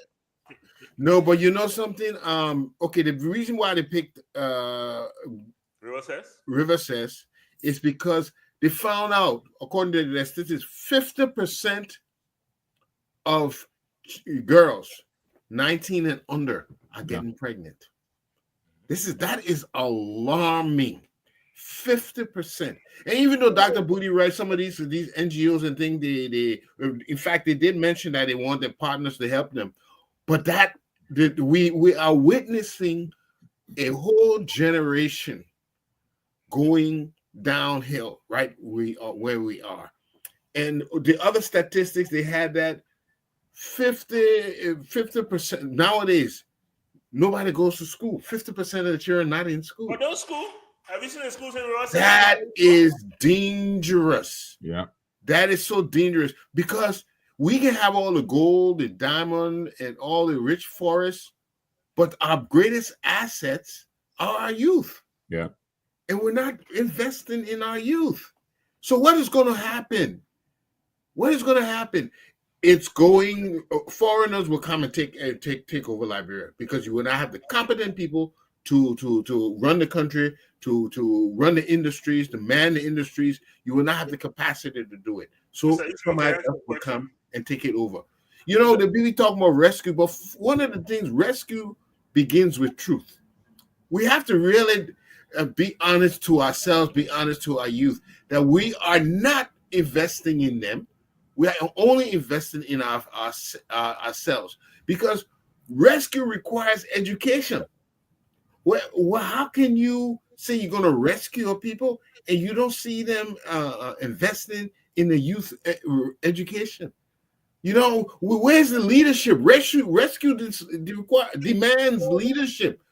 We don't see it, but yet every day we listen to the broken promises and faithless rhetoric that broadcast over our airwaves. When will we be a people that we actually want to do something for our youth? Until we do that, we're not serious. I would just stop right there because I know we got Jimmy, and let me add, we're talking about number again. This is why all these counties have the legislative caucus, right? The legislative caucus, because again, they're trying to put the numbers because they're looking for a strength. Each representative represent a certain number of people. So you bang yourself into a caucus, and these people have enormous power. I just wanted to remind them there is a lot that they can do. Because I've heard this argument, you need consensus to do something in the House. You need consensus to do, but you already have a caucus from each county. That alone is a number. But this is their responsibility to advocate on behalf of their people and also help their people make good decisions and access the resources that are available to them on the national level. That is part of their responsibility. So, Mr. Palmer, can I just have 20 seconds, please? Go ahead, Dr. Booty. Did you go to JJ Rao, Dr. Booty? No, I didn't. My parents didn't have that kind of money. I went to Bongtown school. You went to Bongtown school, not Bongtown school. There's a difference. You went to Bongtown school. I went to a very good school. You're not allowed to I went to a very good school. Yeah. So yeah. But anyway, no. I just wanted to throw something out there quickly, right? I don't know how accurate my research is, but it says there's 6 districts in River Cess County. That's $8,000 dollars per district, based on my calculation of if we pay the representative $2,000 and take $8,000 per, that's $48,000 a month. That's $576,000 US a year that could go into healthcare, education, and agriculture, food production. 576,000 we're giving to 6 individuals every year that could be repurposed, so that, because look, the reason why these girls are getting pregnant and having sex with people is because of economic hardship. Because unfortunately, their family cannot be able to send them to school. Unfortunately, there's not enough money to feed the family. So they're giving them a way to get married or get whatever early on in life as a way of taking that burden off their shoulders. But if there was better production on food, where they're selling food across the country so that they're generating income, there are good schools, good healthcare, I don't believe that 50% of girls in River Cess County will be getting pregnant before 19. Thank you. Thank you very much. Thank you very much. We're going to do this one really quick. I'll hold you guys to a minute. So please don't come across that I'm being impatient or rude. So yeah, I mean, the Liberian talk can finish. We'll have to keep pushing for that to get things better. So we're all aware of the U.S. joining the Israeli-Iran war, and yesterday they apparently dropped some bombs in Iran, officially entering into the war. And today, the Iranian UN delegation requested a Security Council meeting. Now we know that Liberia right now is not yet a member of the Security Council, but we can kind of just talk about the perception of it. And one of the things that a lot of people from third world countries are looking at is these third world countries, when they are placed on these seats, or given these seats, do they become mere puppets of more powerful countries? Do they have an independent voice? So when it comes to Liberia, Mr. Nangwe, what would you expect in this kind of scenario from Liberia? It's going to be difficult, Mr. Padma. I'll be honest with you, and I think those are the pros and cons, that come with such a position. Yes, U.S. Liberia has done the baiting of the U.S. for quite a long time. I believe there was this one time when they voted for a ceasefire in the Gaza recently. That was one of the times I think they went against the U.S. position. So this is going to be a difficult one. How are they going to vote? They're going to be sitting there in the Security Council, and they'll be in a position to leverage their seat. But how are they going to do that? I don't know. This is a very tricky one, because either way there will be consequences. So I guess our policy makers will have to weigh the consequences. I believe a good number of the countries around the world are going to go with Iran. and then there will be the U.S. and its, allies, Israel, and all of that. So there's enormous consequences that will come with either side. So the government will have to weigh, our potential benefits. But I honestly, if I'm in a position right now of, the president or Madam Sarah Beslo Yanti, this is a very difficult one. You have to, really sit Thank you. and take a long view. How do you, participate in the process? But I think the question will come down the line pretty soon, and I think a vote will be taken sooner or later on, what to do, whether to impose, sanctions, ceasefire, whatever it is. So we have to be ready for that. It's coming. Thank you. Thank you very much. Thank you very much. Mr. Gay, a blessing or a curse? Usually they will expect the Security Council to issue some sort of statement or concerning this, even though we are well aware that the U.S. will veto any actions, but they will still pass it around the table and allow everybody to speak. Liberia sitting at the table, what do you think? So, as a young politician and somebody who have an ambition to run for a seat, I can tell you this: this is a very difficult spot for Liberia. And first and foremost, what is Liberian foreign policy? Liberia does not have a Thank you. distinct foreign policy. I'm not aware of it. I've been asking this question: what is our foreign policy? Liberia only took that vote because it was a safe vote to say that vote for ceasefire. This one is not a safe vote. It's do or die vote. Either you vote for it or you vote against it. There is not a balanced line here. You understand? And I can tell you for a fact, like, bro, go to the United States because they don't have their own saying. My Right man, now, what would this you have told administration- President Cummings if you had to sit in the room now with President Cummings? That's what we want to hear. What would you say? Well, right now, I am not with President Cummings, so I'm safe now. Hey, mental I'm Allen. safe now to speak. I want to speak because that hypothetical will not, put me in a bubble. I don't want to be in that bubble, right? But let's face it. What is Liberia foreign policy? What is it? What do we stand for? We have nothing. Our airspace completely vulnerable. We have no air force. We have no navy. Vulnerable countries. You understand? And then you're talking about something as this delicate, seeing Iran dropping bombs as far as Israel dropping bombs in Iran, America dropping. Is this a conversation that Liberia can have? Honestly, no. So all I can say here, Liberia will follow the United States because at this point they are put in the tough spot because this administration, particularly this administration, the GMB administration, is dependent. They already agreed for African base to be put in Liberia, right? So you think where they're gonna go? They're gonna go with the US. And this at the same time when we're staring at the barrel of a sanction ban, coming down the pipe in less than 60 days. Visa sanction rather. So let me just say this right now. It's going to be complicated. Yeah, go ahead. Let me just say this right now. With our region, the ECOWAS region, the Sahel country are getting stronger and stronger and stronger. Senegal are already pledged for support, right? Togo about to join. Ghana already have boots on the ground in Burkina Faso. That's not if and but. They have boots on the ground in Burkina Faso. Chad already signed. Malawi. So only Liberia is in this bubble.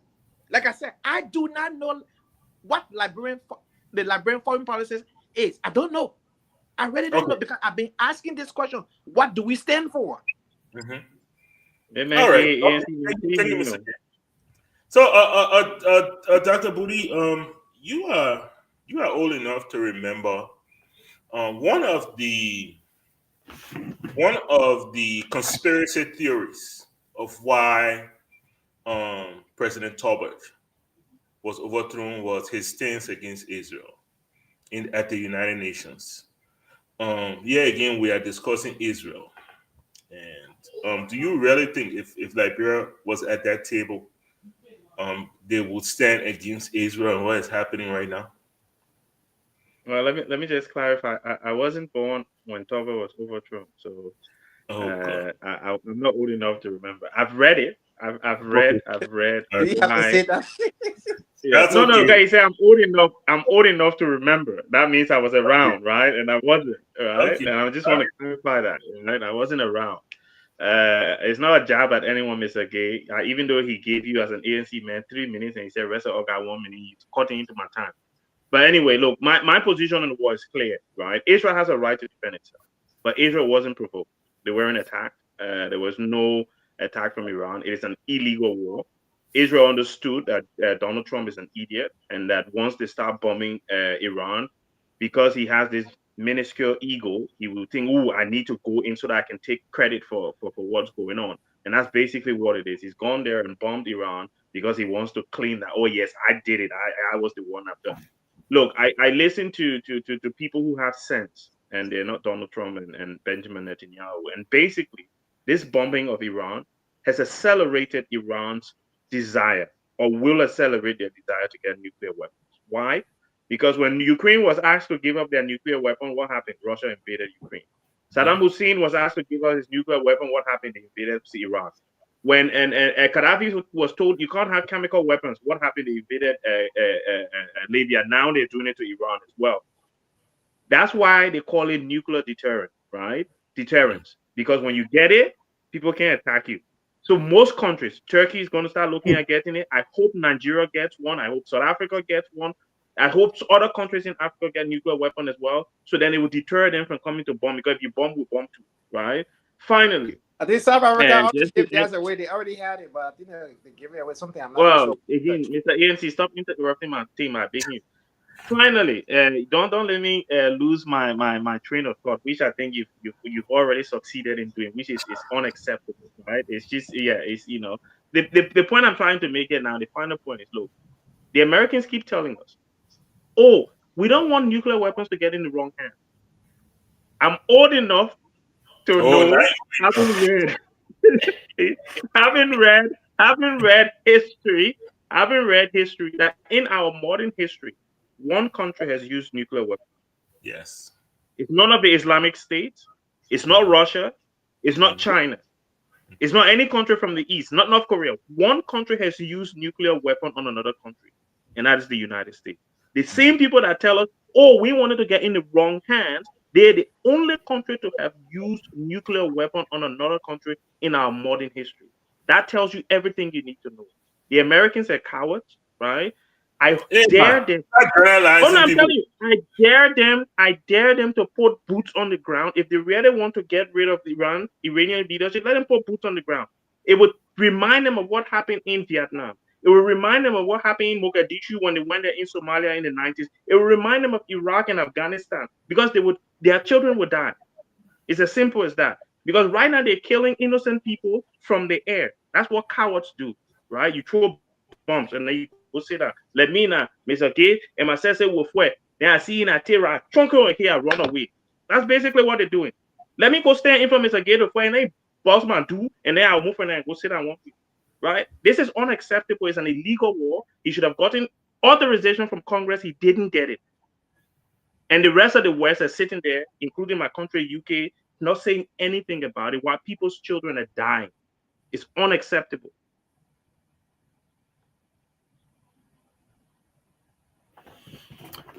Yeah. Thank you so much. So, Mr. Eastman. Yeah. Listen. What's your take on this? Yeah, let me give you your take on it. And first of all, we have to realize what Iran is to you. Since 1979, Iran declared themselves as a enemy, a sworn enemy to the USA. Their chance of death to the USA. That is not just a slogan, but that is a whole movement. That is a belief that they have. So a lot of this Iran has brought on to themselves. When they have they acted on the slogan? Have they ever launched an attack on the US? No. Yes. Ever. But not on the homeland, but to the ships. No US anything. You Okay, interrupted okay. the game changer. Dr. Budi, Dr. Dr. Budi, Budi, get a you big let chance. Mr. Eastman speak, please. Thank you Yeah. very much. Go ahead, Mr. So, Eastman. yeah. Okay. So when That they been born after when they 1980, overthrew excuse him. the Shah, they took I think about 40 to 60 people, U.S. citizens, hostage for 400 and some more days. Yes. It was not until Reagan was about to come in office on the very last day when he was getting sworn in, they finally released the hostages to Jimmy Carter. So I'm trying to say, what I'm saying here, there is vivid, known hostility between Iran and the U.S. So when Israel began this campaign with Hamas and Hezbollah, it was all coordinated to weaken the outlets of Iran. All those places are satellites to the Iranian government. And so they first what they had planned to do, they said first we're going to get rid of these satellites of Iran to make Israel less vulnerable. And then they took this opportunity now to finally bomb Iran. Remember, I told you Iran says they are sworn enemies of the U.S. So before I justify this as right or wrong, I'm going to ask any one of you, which one of you will go pick a fight with Mike Tyson? Pick a They fight? did not pick a fight. Which one of you will pick? I just told you that these people from since 1979, they have picked a fight with All the right. U.S. Okay. What about So your how? question was rhetorical. Your question was rhetorical. Can you guys stay an extra 10 minutes? Because we started a little late. Can you all stay an extra 10 minutes? Yeah, let's go. Okay. All right. Oh Great. yes, we can. So Mr. Ismail has posted his point. He's made his position, and we should all respect that. So I wanna go around the room and I wanna ask this question though. Can you make a determination of seeing Iran as an aggressor without reviewing and analyzing U.S. policy in the region, even before Iran was taken over? What was it by the Shah? Because the U.S. has had a policy in the Middle East for a long time, for a very long time. First it was the British, and then the U.S. came in. Can you actually make a decision that who is the aggressor and who is not? Or do you challenge Mike Tyson even if you are getting pounded over the head? Mr. Nangbo, you've been quiet for a while. Let me start with you because Dr. Budi is heated, so may he last. So, like they say, my brother, one man's terrorist is another person's, another man's freedom fighter, right? Iran has enormous resources in the Middle East.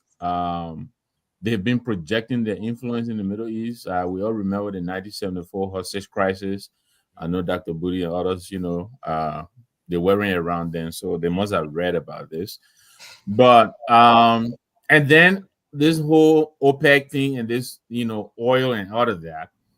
So the Iranians they sponsor a lot of groups in the region, but some of these groups, they're also kind of antithetical to the existence of Israel and also to U.S. foreign policy. This is all about control. That's what this is about. What portion of the world will you control? We were just talking about foreign policy and that kind of thing. How do you project your influence? Are you going to use military might or the soft power that the U.S. have been using through USA and all of that? So Iran too has been trying to project their influence in the region. America is not happy about this, and so the tension is always going to be there. Do they have a right to exist as a nation? Absolutely, absolutely. I mean, they are a sovereign nation. I think it is stupid for the U.S. and others to dictate to other countries what they're supposed to do with their resources and what they are not supposed to do. But it is also stupid for other countries to continue to take enormous amount of the resources to the neglect of their citizenry and spending this on weaponry. It doesn't make sense, but this is our reality. So I think the situation. I know Russia. There's some comments are coming out of Russia now. I'm not sure if what has happened over the past few days is not going to escalate into a full blown, I don't want to say World War III crisis, but Russia and others, China, I'm sure will come in. North Korea will likely come in. All these, the usual suspect, they will all come, and line up behind Iran, and then the U.S., Britain, France, and the rest of them, they will likely come and line up behind Iran. But with the kind of president we have, who has pretty much rubbed it in the face of everybody, including our traditional allies.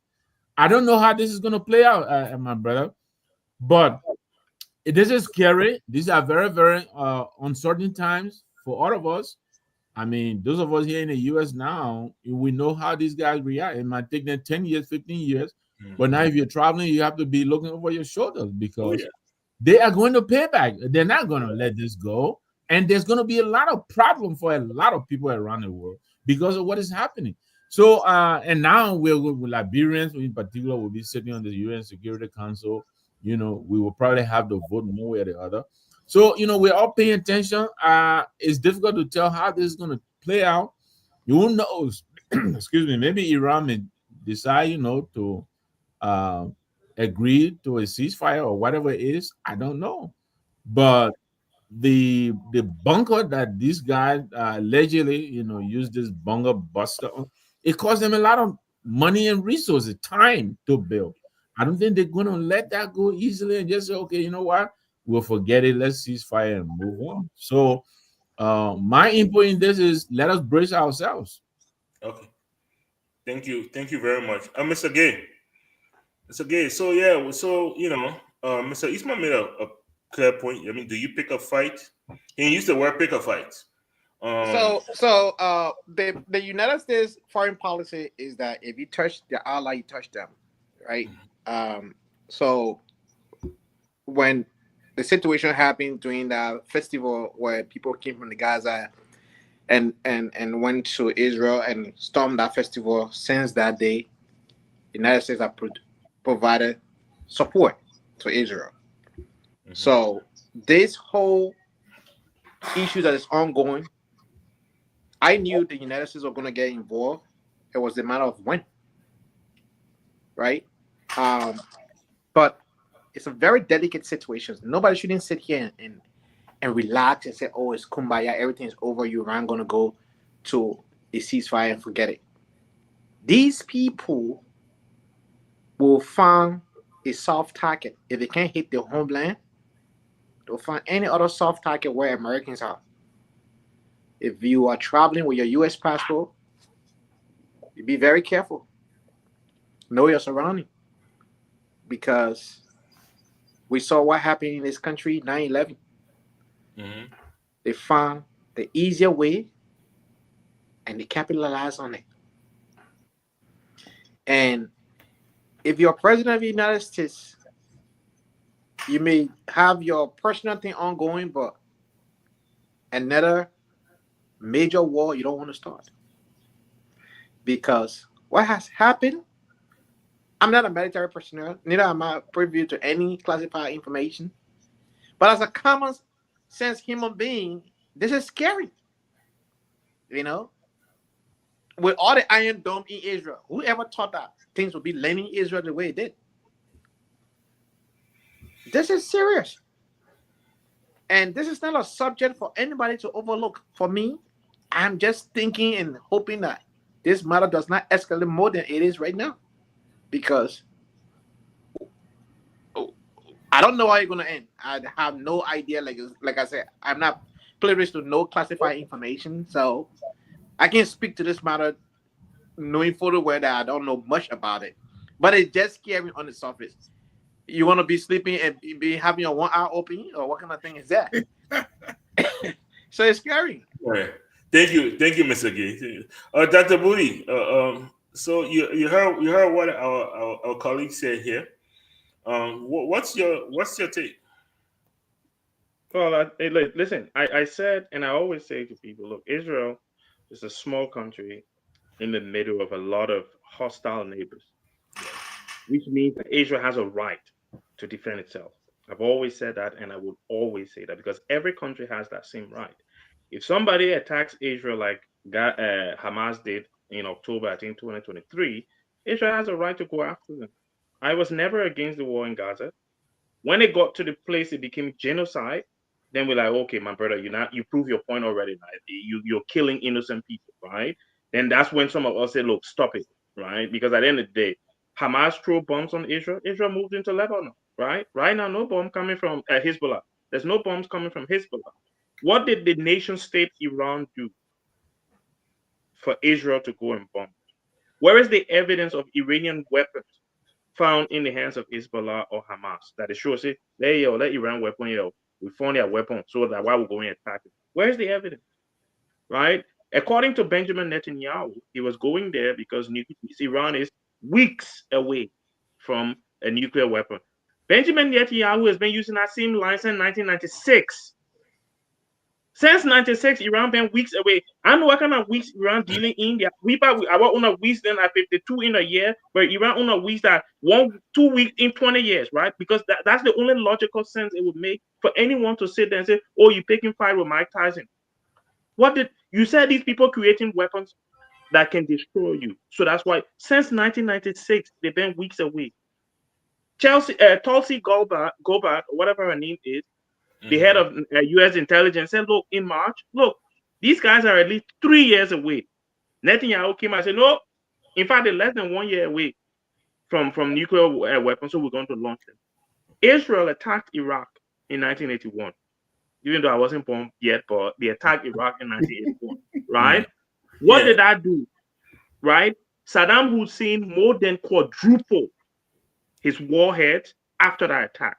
Because every one of us who have lived in Liberia, before I lived in Liberia, if your neighbor was robbed by armed robbers the night before, or just normal robbers go to your neighbor's house, the next day you put in the highest iron bars on your house, you're protected. That's what people do. When people get attacked, they put up their defenses. Iran is not going to sit there and allow Israel to attack it again and go away the way they're going away. Next time, they wouldn't be able to infiltrate as they did because the Iranians will learn, right? And I can guarantee you those weapons that they claim to destroy were not even there when they started. You think Iran's stupid? Israel been launching it for 8 days. Everybody knew the Americans were going to get in the war. Like Mr. Gay said, it was a matter of when. So Iran probably moved that thing.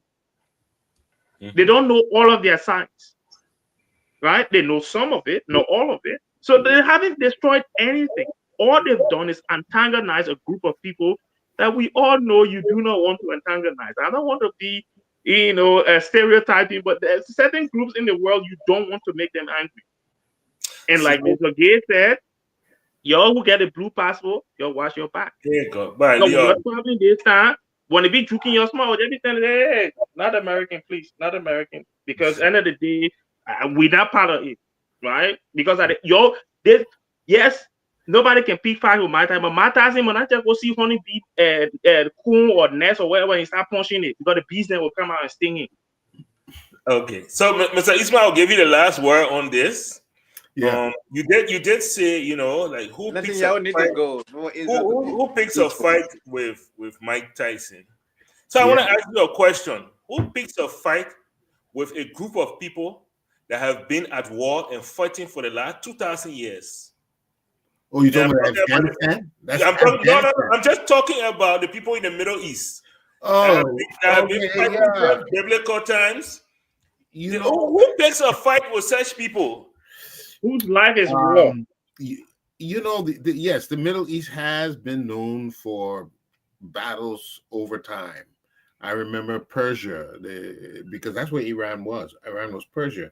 You remember Xerxes, you remember Darius, all those the emperors and whatnot they had. They still call it Persian Gulf, right? Yeah, they used to flex their muscle all the time. But that needless to say, right now, the most powerful nation on the earth is the USA. That's okay. And I if you expect them to go and have a conventional war, put boots on the ground, because what? To show that they were fair fighting? No. They will tell you, we will wipe you out if you don't do this. If you try to attack us, we'll wipe you out. That's what you expect from some big, mighty country. Now, what I'm looking at is, why are you pursuing military goals? Why? Who's attacking Iran over there? And they're all over the place. All these surrogates. Who's attacking them? But Ismail, are you No, watching no, the no. news? You're not doing that. Israel and Iran are attacking. I mean, and the U.S. are attacking Iran. And you say who are attacking them? You will not do that. Stop. Let the man speak. Go ahead. Go ahead. And before this crisis, I'm not talking about now. I'm talking about when they had peace. In fact, they were supposed to negotiate a peace talk just before this happened. So the way I look at it, and gentlemen, you may disagree, and that's your right, and I expect that. Yes. But I do not see it wise to be getting in fights and losing every time. I don't think that's logical. You see, there's different ways to fight. You don't always only have to fight militarily. You can fight economically. You can use your resources to build up your economy, build up your people, and you use that as your weapon to succeed abroad. But pursuing this military method may not be good. And I don't want to go into liberal details, but can I ask you a question right quick before we close? Israel is known for, they will not wait for you to attack them. They were preempted. That thing that happened October 7th. You're answering your own question. You are answering your question. That thing that happened October 7th did not. This is why you see the result of that thing. The fact that they were caught. They said, no, this thing can't happen again because we're too small. And that's why you see this campaign going the way it is. Okay. All right. This is not a matter of sympathy. It's just a matter of, the law of the jungle. Okay. Okay. All right, gentlemen. I mean, it's been a heated debate. I always love when we don't all agree. I think that's a great dynamic. There's a heated debate I've seen on Facebook. People have picked sides. Some people pick sides for different reasons. Some is their Christian background and their Bible. That's another nonsense that people use. Yeah. Israel is not a Christian state. I know. Okay. So, and others have picked for other reasons. So yeah, but we'll see where it goes. I think what we all can agree on is that we want peace. We want peace. Peace in the Middle East. Yeah, so we want peace. We all can agree on that. Thanks for your time, gentlemen. Do you guys want to give a 2-minute closing? I think 1 minute, please. 1 minute. Okay. You see, I'm trying to be general now. You say 1 minute. Okay, but maybe you won't be friends with Benjamin Netanyahu. So from 19, let me you showed it. They showed the whole documentary the other day. Let me claim my 2 minutes quickly. Yeah, so it is great being with you guys. I enjoyed being here, even though I just touched down this afternoon. But I thought I think Jerome is still in flight. He's flying all the way to Florida. But let me thank you guys and thank our audience as well. There's a lot of education also in the interaction. Mike, let's take some calls sometimes. I think we're setting it up. Yeah, so some of the guys that wanted to chime in, Mr. Gaiman has that set up right now because he's not here. Okay. So there was no access to it. But we're trying to make it general. So whether he's here or not, we'll have that access. All right. So let me use my 2 minutes to thank my compatriots of the CMC in Minnesota. The leadership of Chester Johnson Doe, I believe William Crab Kennedy. Mike, I think those are all your friends. And also Mr. Mohammed Enza Dolly and their families and also other members there. We had a pretty good time. We do understand CMC is just coming into being. We're not even, we're not on the radar yet of Liberian politics, but yet they were able to pull up a very, very well-organized program. And let me also thank the national leadership of the global chair, Madam Dr. Francine Richardson Chinowith, and also Ms. Grace Arogoa. They did a wonderful job. And of course, the national leadership back home, Mr. Malva Yogi, as well as Benguru and the rest of them. And of course, Musa Asambili. They were able to patch him in, and so he also addressed all this. So we're very excited about what's happening. We all sort of take a look at what we're doing. You don't have to join us, but take a look at what we're doing. If you can't join us, give us ideas on how to improve our country. We think our country deserves better. Our country does not only deserve CDC and UP. There are a lot of other options available to us, and we will accentuate our presence and let our people know that we're here and we're here to stay and we're here to help as well. So join us and let's together move our country forward. Thank you very much. Thank you so much, Mr. Langbe. I noticed that you continue using the word option. You can also use the word alternative, but just so you know. Oh, go ahead. The ANC people will sue me. Absolutely. But first of all, guys, I want to say thank you, and I also want to say thank you to the guys in the audience, in the comment section. They've been trending. A lot of great comments, from Fixed Electronics, from Actual Faction. I mean, every one of you in the comment section, I can't call out of the name, but I've been reading the comments and great contribution to the show. Thank you guys. Hopefully we can get by next Sunday to get our phone line set up so you guys can also call and chime in. I read a lot of great comments in the comment section, so we enjoy this kind of interaction. We learn from them too as well. We don't know it all, and I want to say thank you for coming, spending the time with us. You have been spending your time with somewhere else or some kind of barbecue this afternoon, this evening, but you're here spending the time with us. So I want to say thank you for trending with us. Look, the ANC is in full swing.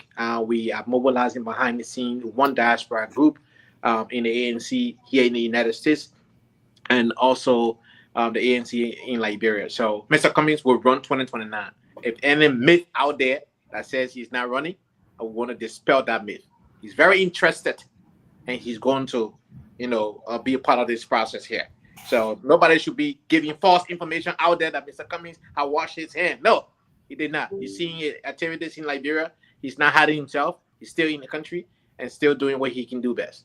So in the coming days, you will see more things happening. And so we are the alternative to the circumstances in Liberia. You don't have to do. Liberia is not a binary country where 0 or 1 in the IT field, right? We have alternative here.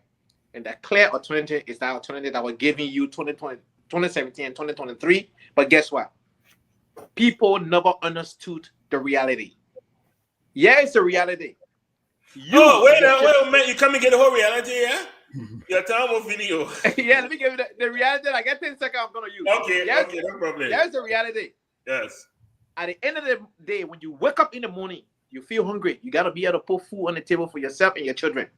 And that is not happening. It did not happen 6 years ago, 12 years ago, that 18 years, another 2 more years, that 20 years. Think about it. You deserve better. You and your children. And that's the reason why we are the alternative. Thank you. Thank you very much. Thank you very much. Let me go to my brother, Dr. Booty, the apolitical man, so he can give his closing. Thank you. Yeah. Keep going in and out on his background, but anyway, let me hit. Look, I think 24 years, come 2029, of this dichotomy between the Unity Party and CDC is unacceptable for Liberia and Liberians, and I think we need to understand that.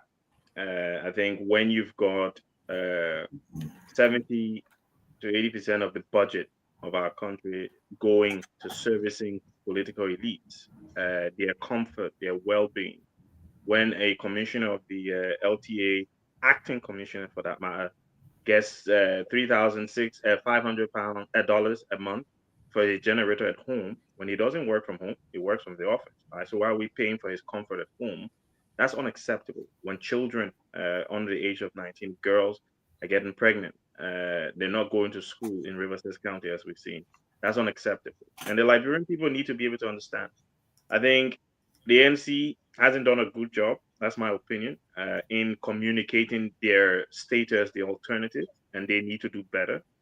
I think it's interesting and refreshing to see the CMC come on board, and we're listening to what they have to offer, and I'm hoping the Liberian people are listening as well. At the end of the day, when we get to the elections in 2029, people have to answer a simple question. Has the last 24 years under these two parties been good for Liberia? Could we have been further along if we had gone with someone else? And if the answer is no, yes, to those two questions, then you cannot vote for CDC or Unity Party. You have to vote for someone else because that is the only way we can try something different and see if something different will work for our country. On the issue of what is going on in Iran, my opinions are quite clear. I don't think it's a good situation. It's an illegal war. Should not have started in the first place. And we hope, irrespective of everything that's going on, that Iran will be the bigger people in this situation and not stoop down to the illegal, vicious actions by the US and Israel and basically say, look, you know what? Even with everything that's going on, we're willing to be peaceful. We've not had a nuclear weapon program since 2003. We're not intending to start one yet. We want to negotiate a deal like we had in 2018 with Barack Obama.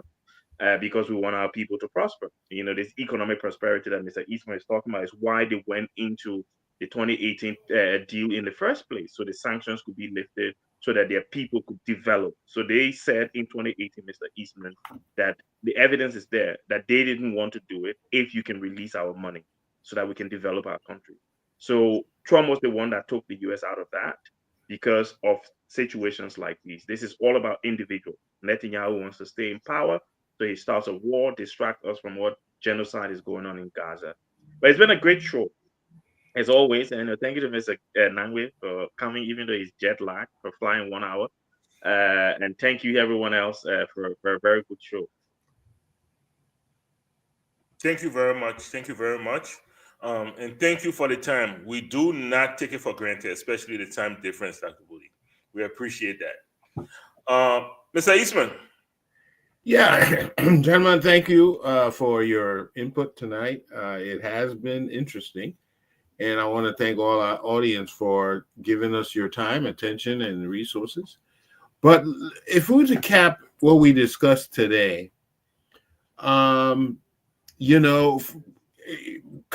is now expressing regret, buyer's remorse, if you want to call it. But did he know? Was he not part of the game? All the way they play politics. Politics has always been a backstabbing game in Liberia. Does he not know better? And now he's coming to us whining, say he's sorry, he apologized. God, please, man, come on, man. You should have known who you were. You were playing with the devil. And travel, we have to be wise when you have limited resources. You definitely have to be wise how you spend it. So we need to and just what one of the I think Gay said, this thing is a ATM for some people. We know that's what they're doing it, but who's going to put a lid on it? Again, it always comes down to leadership. Yes, our children, which is supposed to be the most prominent activity, interest, resource in our country, is being neglected. Folks, as long as they're neglecting our children, our country is not going anywhere anytime soon. That is the perfect barometer to know if we have a correct type of administration ahead of us.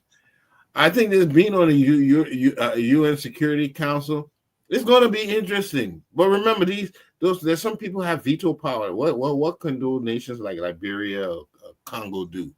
The people have veto power. They would just nuke everything. But I can tell you one thing, that it is going to expose our policy, our foreign policy, and this government. So all I would advise, tread carefully. And so I'll leave it right there. And thanks for the show. All right. Thank you so much. As we're prepared to go out, thank you to our viewers. We're live on the radio on Saturday mornings in Liberia, which is Saturday afternoon. So I'm getting used to listeners as well. But thanks to our viewers that have joined us this evening. We want to let you know that Joe Manju, Theodosia Hard, Actual Factual. Next week we promise that we will have a link for phone calls. We'll make it general so that whether Mr. Gaiman is here or not, we'll have access to it. We really want to hear your input. We really value your time and your contribution to the show. So we will definitely do that for you guys. To the rest of you out there, please, even after the show, you can still share the show. I listen to a lot of Facebook shows beyond after it goes live. That's where we are. It's on point. It is Sunday, and we'll go out with our theme. We are all Liberians, and we'll see you again next Sunday. Mr. Eastman, please take us out. We are Liberians.